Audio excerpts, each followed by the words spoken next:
Breaking news చూస్తున్నాం. మోంతా తుఫాన్ తీవ్ర తుఫానుగా మారి మంగళవారం రాత్రి నరసాపూర్ వద్ద తీరం దాటినట్లు భారత వాతావరణ శాఖ అధికారికంగా ప్రకటించింది. తీవ్ర తుఫానుగా ఉన్న మోంతా క్రమంగా తెల్లవారుజాము వరకు బలహీనపడి సాధారణ తుఫానుగా మారింది. తుఫాను తీరం దాటే ప్రక్రియ కాకినాడ పరిసర ప్రాంతాల్లో మచిలీపట్నం, కళింగపట్నం మధ్య ప్రారంభమైంది. ఈ ప్రభావంతో ఏపీ, తెలంగాణ రాష్ట్రాల్లో పలుచోట్ల వర్షాలు కురిశాయి. పలుచోట్ల ఈదురుగాలుల కారణంగా చెట్లు విరిగిపడ్డాయి.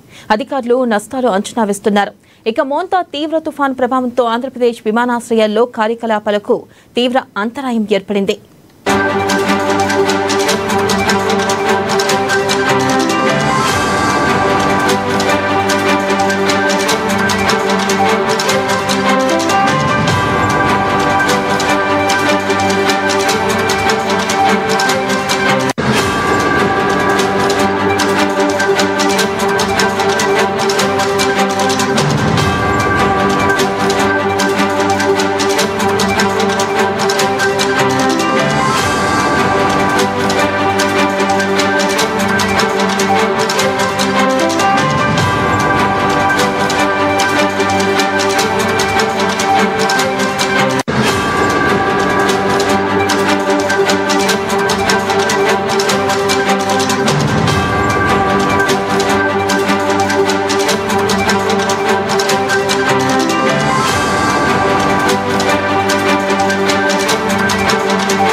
బ్రేకింగ్ న్యూస్ చూస్తున్నాం. మోంతా తుఫాను తీవ్ర తుఫానుగా మారి మంగళవారం రాత్రి నర్సాపూర్ తీరం దాటినట్లుగా భారత వాతావరణ శాఖ అధికారికంగా ప్రకటించింది.